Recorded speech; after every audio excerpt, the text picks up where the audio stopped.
नमस्कार। Sanskrit online classes में आप सभी का स्वागत है। पिछली क्लास में हमने नीति शतकम जो हमारी पुस्तक है भर्तृहरि के द्वारा रचित, उसको हमने शुरू किया था और प्रारंभ में हमने मूर्ख व्यक्ति की जो स्थिति होती है उससे संबंधित हमने कुछ श्लोकों के ऊपर चर्चा की थी। आज हम उसी क्रम को आगे बढ़ाते हुए हमारे जो आगे के पद्य हैं उनको लेकर के चर्चा करेंगे। तो आइए शुरू करते हैं। हमारा अगला पद्य है कृमिकुलचितम लालाक्तिलीलम विगंधी जुगुप्सितम निरूपम रस प्रीत्या खादन्नरास्थि निरामिषम सुरपतिमपि स्वा पारस्वस्थम विलोक्य विशंकते नहीं गणयति क्षुद्रो जंतु परिग्रह फलगुता।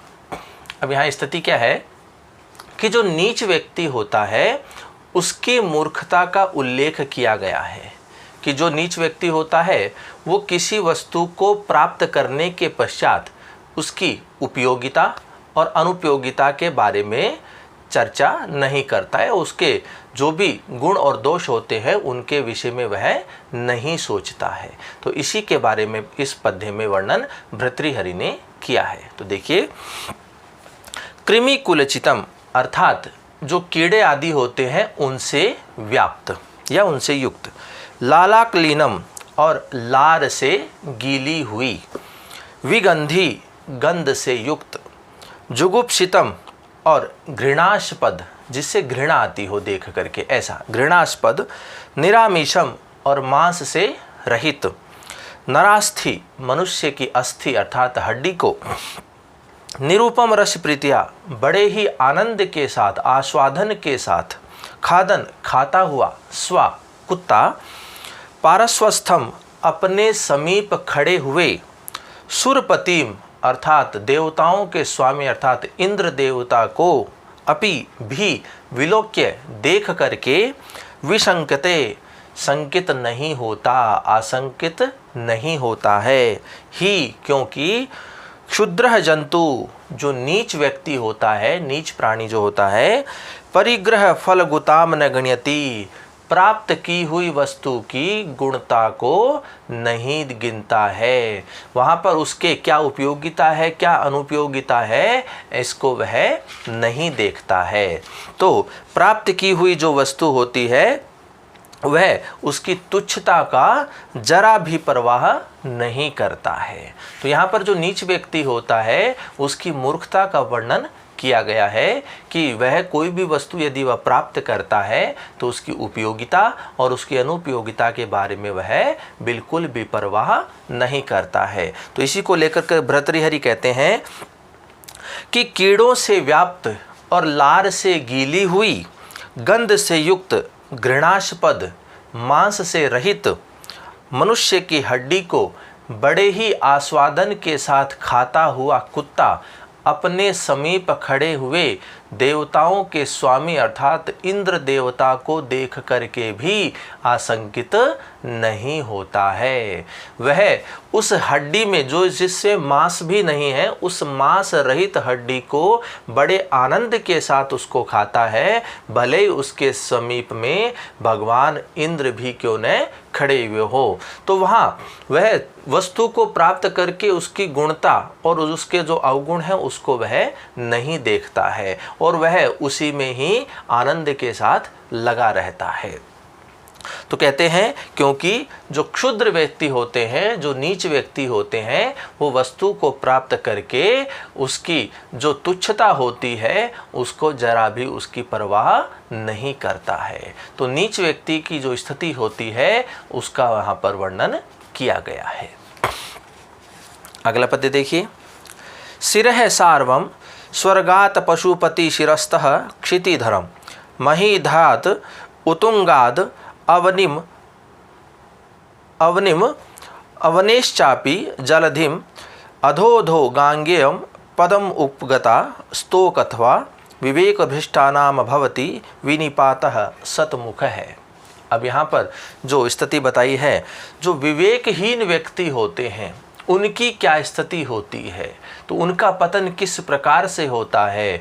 उन्होंने भर्तृहरि ने कहा है कि जो विवेकहीन मनुष्य होते हैं उनका सैकड़ों प्रकार से पतन होता है। तो उसी का वर्णन यहाँ पर उदाहरण के माध्यम से गंगा जो है, गंगा नदी, उसका उदाहरण प्रस्तुत करते हुए विवेकहीन व्यक्ति की जो स्थिति होती है वो किस प्रकार से होती है, उसका पतन किस प्रकार से होता है, उसी का वर्णन इस पद्य में किया है। तो देखिए, इयम गंगा, यह गंगा, स्वर्गात सार्वम शिरः, स्वर्ग से भगवान शिव के मस्तक पर आई।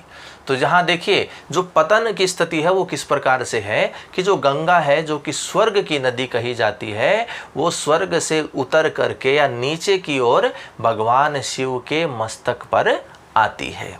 फिर कहते हैं पशुपति शिरस्तः क्षितिधरम, और उस भगवान शिव के मस्तक से क्षितिधरम अर्थात जो विशाल या ऊंचे जो पर्वत हैं जो पृथ्वी को धारण किए हुए, अर्थात उन पर्वत हिमालय पर्वत के ऊपर वह आती है। उतुंगात महिद्रात अवनिम, और उन ऊंचे शिखरों से नीचे की ओर उतरते वह अवनिम अर्थात इस पृथ्वी पर आती है। अवने चापी जलधीम, और उस पृथ्वी से नीचे की ओर बह करके उस समुद्र में वह मिल जाती है। अध अध स्तोकम पदम उपगता, इस प्रकार से उसका नीचे की ओर ही लगातार पतन होता है। अथवा विवेक भ्रष्टानाम विनिपात सतमुख भवति, इस प्रकार से अविवेकी जो व्यक्ति होते हैं, मनुष्य जो होते हैं, उनका पतन सैकड़ों प्रकार से या सैकड़ों तरह से होता है। तो जो गंगा नदी जो कि स्वर्ग की नदी है, स्वर्ग में स्थापित है, वह नीचे की ओर उतर करके भगवान शिव के मस्तक पर आती है। भगवान शिव के मस्तक से नीचे उतर के वह हिमालय पर्वत पर आती है। हिमालय पर्वत से नीचे की ओर उतर के वह पृथ्वी पर आती है, और पृथ्वी से नीचे की ओर बहते हुए उस विशाल समुद्र में वह मिल जाती है। इस प्रकार से उस गंगा नदी का निरंतर अधः पतन अर्थात नीचे की ओर ही पतन होता रहता है। तो ऐसी ही स्थिति जो विवेक से हीन होते हैं, विवेकहीन जो मनुष्य होते हैं, उनकी स्थिति होती है। और उनके लिए कहा गया है कि जो विवेकहीन मनुष्य होते हैं उनका पतन सैकड़ों तरह से होता है। उनका कभी विकास नहीं हो पाता है, क्योंकि उनमें बुद्धि बल नहीं है, उनमें विवेक नहीं है, सोचने समझने का जो बल होता है, शक्ति होती है, वह उनमें नहीं होती है। इसलिए ऐसे विवेकहीन मनुष्यों का इस संसार में निरंतर पतन ही होता है। तो गंगा नदी का उदाहरण प्रस्तुत करते हुए महाकवि भर्तृहरि ने विवेकहीन मनुष्यों की स्थिति के बारे में बताया है। अगला पद्य देखिए, शक्यो वारितुम जलेन हुतभूक क्षत्रेण सूर्यो तपा, नागेन्द्रो निशितांगकुशेन समदो दंडेन गोगर्धभम, व्याधिर्भेषज संग्रहिश्च विविधैर्मंत्र प्रयोगैर्विषम, सर्वस्यौषधम अस्ति शास्त्र विहितम, मूर्खस्य नास्त्योधम औषधम। तो यहाँ स्थिति जो मूर्ख व्यक्ति होता है उसकी कोई भी औषधि नहीं होती है। इस संसार में समस्त रोगों का उपचार शास्त्रों में बताया गया है, लेकिन जो मूर्ख व्यक्ति होता है उसका किसी भी प्रकार से कोई उपचार नहीं होता है। उसी के बारे में इस श्लोक में महाकवि भर्तृहरि ने बताया है। तो देखिए, महाकवि भर्तृहरि कहते हैं कि हुतभूक जलेन अर्थात जो अग्नि होती है उसको जलेन जल के द्वारा वारितुम शक्य रोका जा सकता है या उसको बुझाया जा सकता है। कि जो अग्नि होती है उसे जल के द्वारा रोका जा सकता है या बुझाया जा सकता है। फिर कहते हैं सूर्या तपः क्षत्रेण, और सूर्य का जो तप होता है उसको छाते के द्वारा रोका जा सकता है। समदह नागेंद्र है निशितांकुशेन, और जो मदमस्त हाथी होता है, नगेंद्र गजेंद्र जो होता है, वो हाथी जो है उसे जो नुकीला कुश होता है उसके द्वारा रोका जा सकता है। गो गर्दभौ दंडेन, और सांड और जो गर्दभ अर्थात गधा होता है उसे डंडे के द्वारा रोका जा सकता है। व्याधि भेषज संग्रहे, और जो रोग होता है उसे औषधि के द्वारा रोका जा सकता है, नष्ट किया जा सकता है। विषम च विविधई मंत्र प्रयोगई, और जो सर्प का विष होता है उसे विशेष मंत्रों के द्वारा दूर किया जा सकता है। सर्वस्य शास्त्र विहितम औषधम अस्ति, समस्त रोगों का जो उपचार है उसका शास्त्रों में बताया गया है। किंतु परम, लेकिन मूर्खस्य औषधम नास्ति, लेकिन मूर्ख व्यक्ति की कोई भी औषधि नहीं होती है। तो यहाँ इस पद्य में महाकवि भर्तृहरि ने मूर्ख व्यक्तियों की स्थिति है उसके बारे में बताया है कि मूर्ख व्यक्ति को किसी भी परिस्थिति में नहीं समझाया जा सकता, उसे कल्याण के मार्ग पर नहीं लाया जा सकता है। इस संसार में समस्त रोग जो व्याधि है उन समस्तों का उपचार शास्त्रों में बताया गया है, लेकिन मूर्ख व्यक्ति का किसी भी प्रकार का कोई उपचार नहीं होता है, उसकी कोई भी औषधि नहीं होती है। उसी के बारे में इस पद्य में महाकवि भर्तृहरि ने बताया है। तो यहाँ भर्तृहरि कहते हैं कि अग्नि को जल के द्वारा रोका जा सकता है, उसे शांत किया जा सकता है। सूर्य के तप को छाते के द्वारा रोका जा सकता है, और मदमस्त हाथी को कुश के द्वारा, नुकीले या कुश के अग्रभाग के द्वारा रोका जा सकता है। सांड और गधे आदि को डंडे के द्वारा, अर्थात डंडे के द्वारा उसको नियंत्रण में लाया जा सकता है, रोका जा सकता है। और जो व्याधि होती है, जो रोग होता है, उसे औषधियों के द्वारा दूर किया जा सकता है। और भयंकर सर्प के विष को भी विशेष मंत्रों के उच्चारण के द्वारा उस विष के प्रभाव को दूर किया जा सकता है।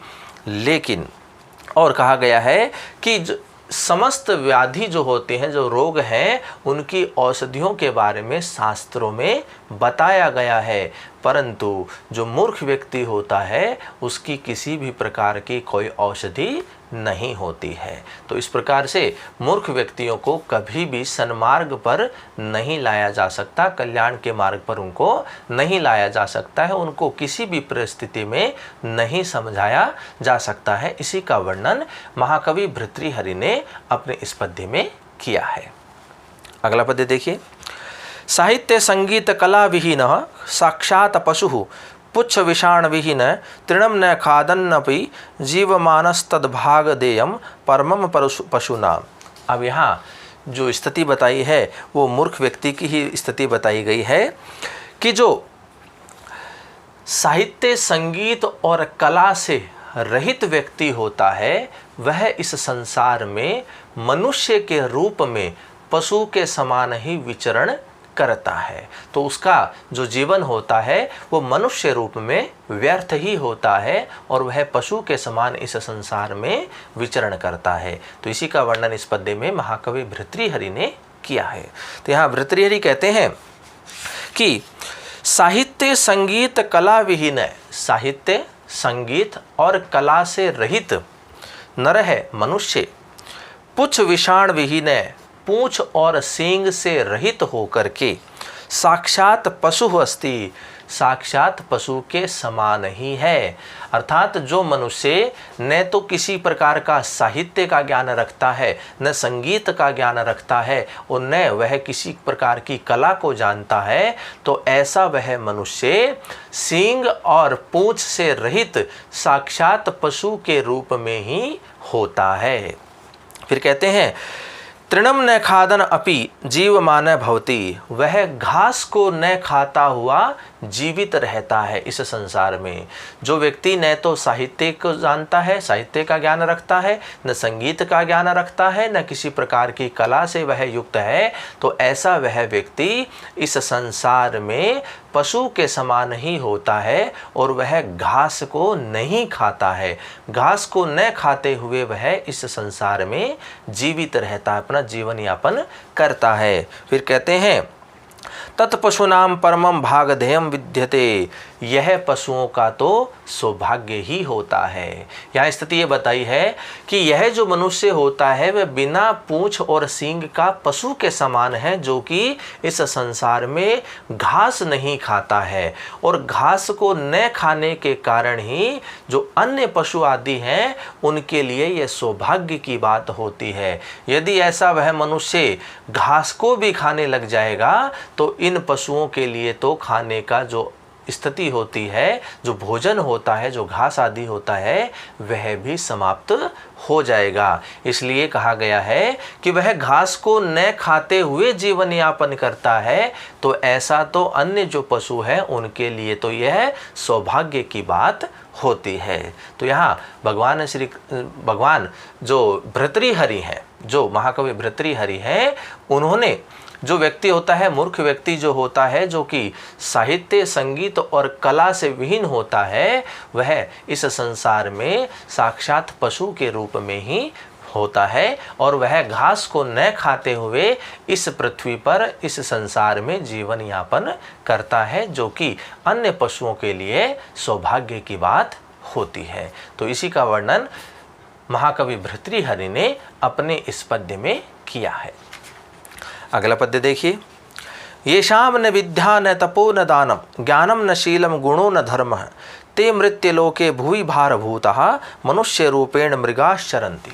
अब यहाँ स्थिति जो है वो मूर्ख व्यक्ति की ही बताई है, जो कि इस संसार में पशु के समान ही विचरण करता है, पशु के रूप में के समान ही वह इस संसार में अपना जीवन यापन करता है। तो देखिए कहते हैं कि येषाम विद्या ने, अर्थात इस संसार में जिस मनुष्य के पास न तो विद्या है, न तपो और तप नहीं है, दानम ने दान नहीं है, दान नहीं करता है, ज्ञानम ने ज्ञान नहीं है, शीलम ने किसी प्रकार का कोई अच्छा आचरण नहीं है, गुणों ने गुण नहीं है, धर्म ने और धर्म भी नहीं है, धर्म के कार्यों को भी वह नहीं करता है, ते अर्थात ऐसे वे मनुष्य मृत्युलोके भुवि, इस मृत्युलोक, इस पृथ्वी पर भारभूता संतय, भार के समान ही होते हैं।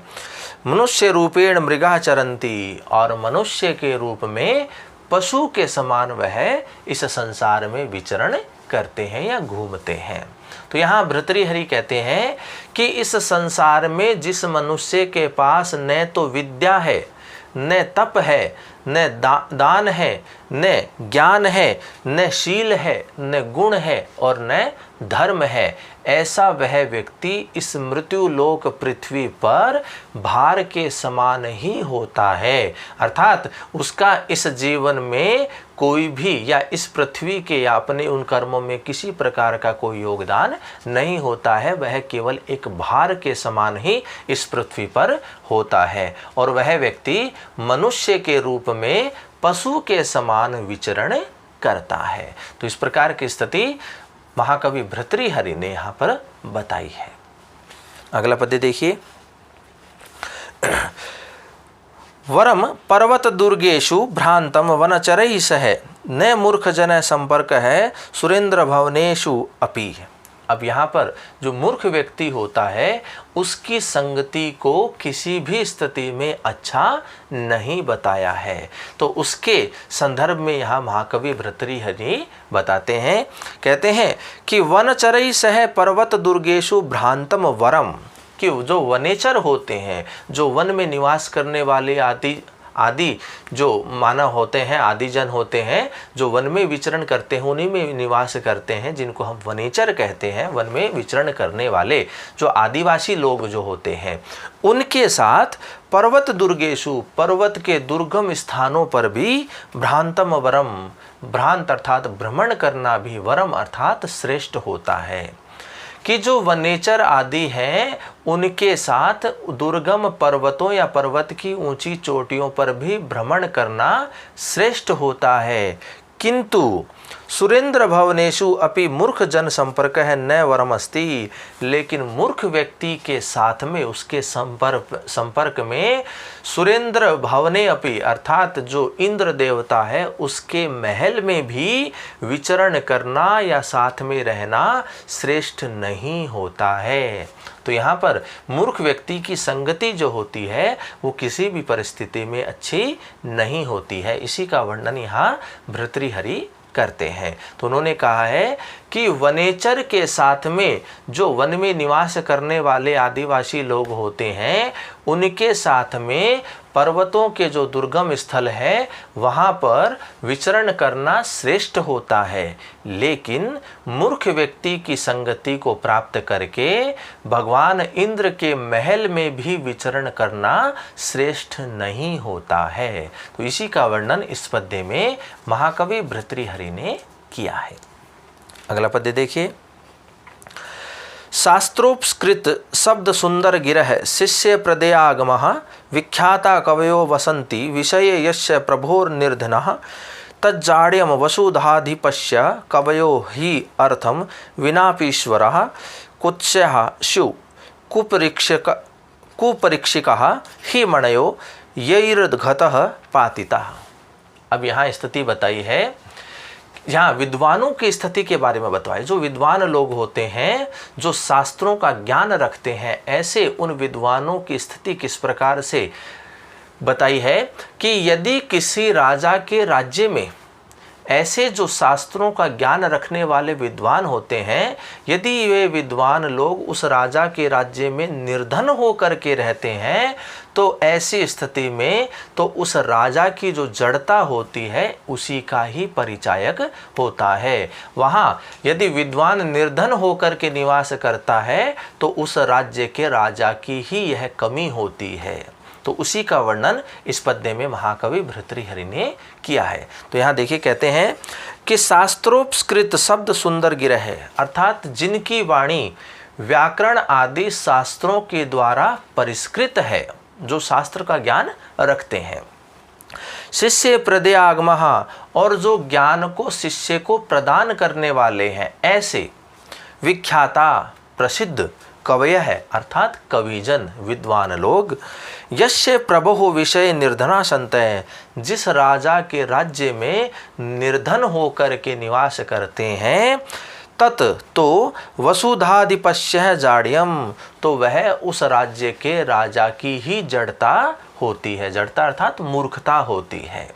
वहाँ पर जो राजा है उसी की मूर्खता का पता चलता है कि जिसकी वाणी शास्त्र के ज्ञान से परिष्कृत है और जो ज्ञान वह शिष्यों को प्रदान करता है, ऐसे विद्वान लोग, ऐसे प्रसिद्ध विद्वान लोग यदि किसी राजा के राज्य में निर्धन होकर के निवास करते हैं तो इससे तो उस राज्य के राजा की मूर्खता का ही भान होता है। वहाँ उस राज्य के राजा की ही जो जड़ता होती है, मूर्खता होती है, उसी का हमें पता चलता है। फिर आगे कहते हैं ही कवय, क्योंकि निश्चित रूप से ही कवय है अर्थम बिना अपि ईश्वरा संति, कि जो ऐसे विद्वान लोग होते हैं वो धन के बिना ही ईश्वर के समान होते हैं, महान होते हैं।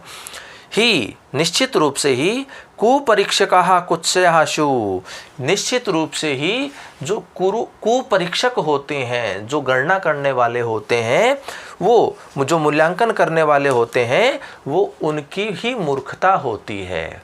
वो मूर्ख परीक्षक ही निंदनीय होते हैं जिन्होंने यही अर्थ जिन्होंने मणयः अर्घतः पातिता, जिन्होंने उचित मणि का सही मूल्यांकन नहीं किया है। वो कुपरीक्षक ही निंदनीय होते हैं जिन्होंने मणि का उचित मूल्यांकन नहीं किया है। तो यहाँ पर जो विद्वान लोग होते हैं वो बिना धन के ही ईश्वर के समान होते हैं। जो धन का लोभ इनको नहीं होता है, जो आत्मबली होते हैं, वो अपने ही वश में रहते हैं, ऐसे विद्वान लोग, उनका इस संसार में किसी प्रकार का कोई लोभ नहीं होता है। तो जो शास्त्र आदि के द्वारा जिनकी वाणी परिष्कृत होती है, जो ज्ञान अन्य शिष्यों को प्रदान करने वाले होते हैं, ऐसे विद्वान लोग यदि किसी राजा के राज्य में निर्धन होकर के रहते हैं तो इससे उस राज्य के राजा की ही मूर्खता का पता चलता है। वे विद्वान लोग बिना धन के ही ईश्वर के समान होते हैं, अर्थात महान होते हैं, समृद्ध होते हैं। निश्चित रूप से ही वो कुपरीक्षक ही निंदनीय होते हैं जिन्होंने मणि का उचित मूल्यांकन नहीं किया है। तो इस प्रकार से विद्वान यदि किसी राज्य में निर्धन होकर के रहते हैं तो वो राजा की ही मूर्खता होती है। तो इसी का वर्णन इस पद्य में महाकवि भर्तृहरि ने किया है। अगला पद्य देखिए। हर्तुर्याति न गोचरम किमपि शम पुष्णाति यत् सर्वदा अर्थिभ्यः प्रतिपाद्यमान मनीषम प्राप्नोति वृद्धिं पराम कल्पान्तेषु अपि न प्रयाति निधनम विद्याख्यम अंतरधनम येषाम तान प्रति मानमुज्झत नृपः कस्तहि सह स्पर्धते। अब यहाँ पर स्थिति जो विद्वान लोग होते हैं या जिनके पास विद्या रूपी धन होता है उनकी प्रशंसा इस पद्य के अंतर्गत की गई है। तो देखिए महाकवि भर्तृहरि कहते हैं कि यत अर्थात जो विद्या की बात हो रही है, जो विद्या हर्तु गोचरम न याति, जो विद्या रूपी जो धन होता है जो चोरों के द्वारा चुराई नहीं जा सकती है। यत हर्तु गोचरम न याति अर्थात जो विद्या रूपी धन चोरों के द्वारा चुराई नहीं जा सकती है। सर्वदा किमपि संपुष्णाति और जो सदैव ही कल्याण को बढ़ाने वाला होता है। विद्या रूपी धन, जो विद्या रूपी धन सदैव या निरंतर कल्याण को बढ़ाने वाला होता है। फिर कहते हैं अर्थिभ्यः अनिशम प्रतिपाद्यमानम अपि पराम वृद्धि प्राप्नोति, और याचकों को जो मांगने वाले होते हैं, जो याचकों को सदैव दान देने से जो सदैव वृद्धि को प्राप्त होता है, अर्थात दान देने से धन निरंतर बढ़ता ही है। इसी स्थिति को बताया है कि याचकों को सदैव दान देते रहने से जो सदैव या निरंतर वृद्धि को प्राप्त होता है। फिर कहते हैं कल्पांतेषु अपि निधनम न प्रयाति, और जो प्रलय काल में भी कभी भी नष्ट नहीं होने वाला, जिसका विनाश नहीं होने वाला है। एतादृशम इस प्रकार का विद्याख्यम अंतर्धनम विद्या रूपी जो गुप्त धन ये शाम अस्ति जिसके पास है, तान प्रति उनके प्रति हे नृपा हे राजा लोग, मानम उज्झत अपने गर्व का त्याग कर दो, उनके प्रति कभी गर्व मत करो। तई सह कह स्पर्धते, उनके साथ में कौन स्पर्धा कर सकता है, अर्थात वो तो महान होते हैं जिनके पास विद्या रूपी धन होता है। तो जिनके पास विद्या रूपी धन होता है ऐसे विद्वानों के प्रति जो राजा लोग होते हैं, जो धन के माध्यम से उनको अपने वश में करना चाहता है, ऐसे उन राजाओं को ये संदेश दे रहे हैं भर्तृहरि कि उनके प्रति आप गर्व करना छोड़ दीजिए, क्योंकि उनके साथ में कोई भी स्पर्धा नहीं कर सकता है, उनके समान दूसरा कोई नहीं होता है। तो इसी का वर्णन यहाँ महाकवि भर्तृहरि ने किया है। तो यहाँ भर्तृहरि कहते हैं कि जिस विद्या रूपी धन को चोर चुरा नहीं सकता है, जो सदैव कल्याण को ही करने वाला होता है, जो याचकों को निरंतर दान देने से निरंतर बढ़ता रहता है, वृद्धि को प्राप्त होता है, और जो प्रलय के समय में भी विनाश नहीं होता है, नष्ट नहीं होता है, ऐसा विद्या रूपी गुप्त धन जिनके पास होता है, ऐसे उन विद्वानों के प्रति हे राजा लोग आप गर्व करना त्याग दीजिए, छोड़ दीजिए, क्योंकि उनके प्रति या उनके साथ में कोई भी स्पर्धा नहीं कर सकता है। तो इस प्रकार का वर्णन इस पद्य में महाकवि भर्तृहरि ने किया है। तो इस प्रकार आज के क्लास में हमने मूर्ख व्यक्ति की स्थिति और जो विद्वानों की स्थिति होती है उनके संदर्भ में कुछ पद्यों के ऊपर हमने चर्चा की है। तो आगे की क्लास में आगे के जो हमारे पद्य होंगे उनको लेकर के हम चर्चा करेंगे। तो आज की क्लास में इतना ही। धन्यवाद।